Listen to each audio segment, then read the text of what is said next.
Dr. Zakir, are there any particular activities a Muslim should concentrate upon during this blessed month of Ramadan? And of course, we should relate to you the importance of the fact that our viewers really can gain massive benefit by knowing specific activities they can get involved in, and they can start planning the Ramadan now. Yes, I believe that this is a very good question, because most of the activities we'll be dealing as time goes on in the episode.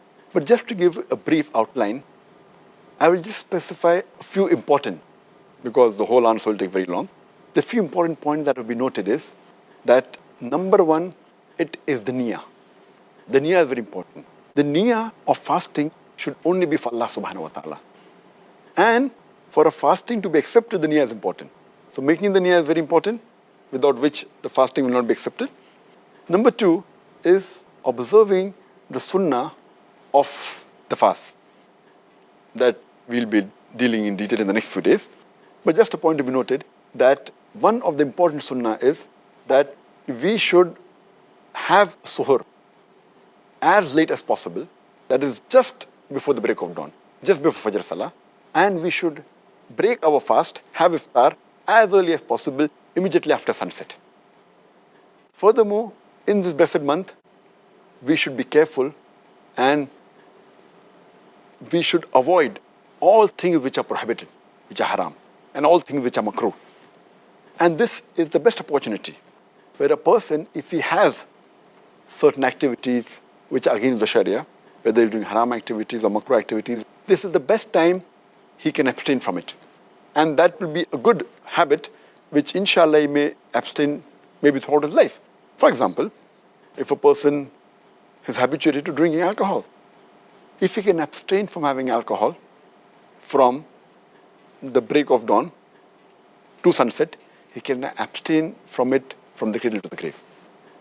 Similarly, we should take care that we should abstain from things which are makruh.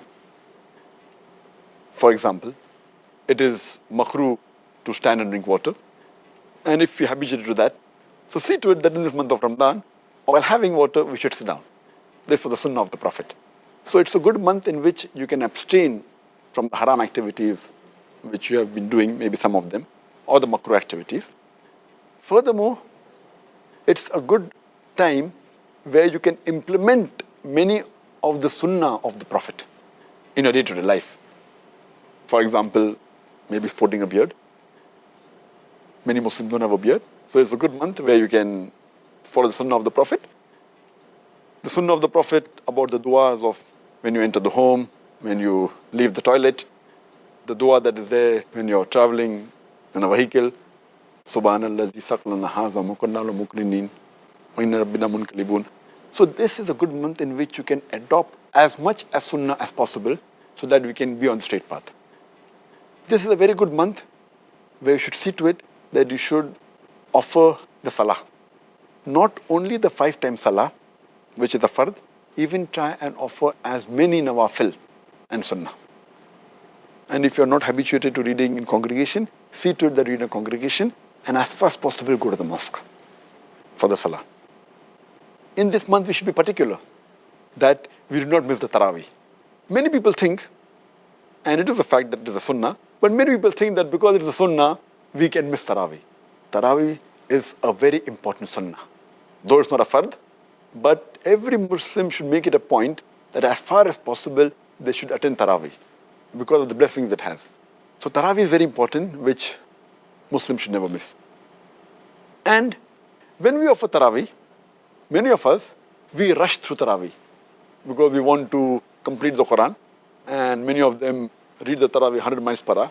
We should read the Taraweeh with patience, at a moderate pace, so that people can understand what is the commandment of Allah subhanahu wa ta'ala. And that if time permits, and if possible, we should try and do i'tikaf in the last 10 days. And while doing i'tikaf, make it a point that we don't socialize. Many people make a mistake of socializing during i'tikaf. The whole purpose of i'tikaf is defeated. Furthermore, we should do more dua in this month. We should do more supplications. This is the month of dua. And we should do more zikr. Spend time in remembering Allah subhanahu wa ta'ala and also worshipping Him. This is the month in which we should try and read as much as Quran as possible.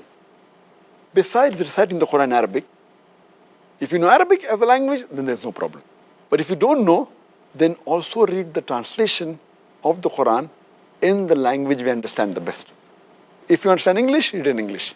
If you understand Urdu, read in Urdu. Read it in the language you understand the best. But while reciting the Quran, for which you get a sawab, also read the translation of the Quran so that you can implement on the guidance of Allah subhanahu wa ta'ala. If possible, read the Quran once in every 7 days, or at least read one juz every day so that you complete the Quran at least once in the full month of Ramadan. In this month, try and read as much as hadith as possible. But see to it that you read the authentic hadith. And the best book on hadith is the book of Sahih al-Bukhari, then is Sahih Muslim. You can read the other Kutub al-Sitta also, but read authentic books on hadith. Read books on the lifestyle and the seerah of the Prophet Muhammad sallallahu alaihi wasallam. See to it that if you have not given the zakat, please give the zakat, which is an obligatory charity. And every rich person who has a saving of more than the nisab level, more than 85 grams of gold, he or she should give 2.5% of his saving every lunar year in charity. That is zakat. And many people, they do not calculate the zakat properly. You make it a point that you calculate the zakat honestly, and it is better to give a little bit more rather than to give less. So calculate it properly and see to it that you give your zakat. And this Ramadan is a month of generosity. It's a month of sadaqah. And you get 10 times more reward for your good deeds. So this is the month where you should do maximum charity. And besides that, we should make it a point that during this month, we should be cheerful. Many of the Muslims, they look dull, they look gloomy. We should be cheerful and happy. And we should give more time to our family. Many times we neglect our family. We should see to it that we give more time to our family and do all these activities collectively. We should also have husn saluk to the people around you. That means we should deal with the other human beings with mercy, with love, with care. If they have done some mistakes, then forgive them. This is the month of forgiveness. If you have done something wrong to them, ask for forgiveness. Live with the people around you with love, care, and with affection. We should do tafakkul. That means ponder on the things. See to it that you plan your month of Ramadan. Plan it properly. And see to it that you do not waste not even a minute, not even a second. This is the month of gaining. And this month is the best month for self-improvement also. And besides that, you should also make it a point to do islah with your other Muslim brothers and sisters. It's also the best month to do dawah. That is, convey the message of Islam to the non-Muslims. So it's my request to the brothers and sisters that plan your month efficiently and see to it that you utilize every second of this blessed month. Ameen.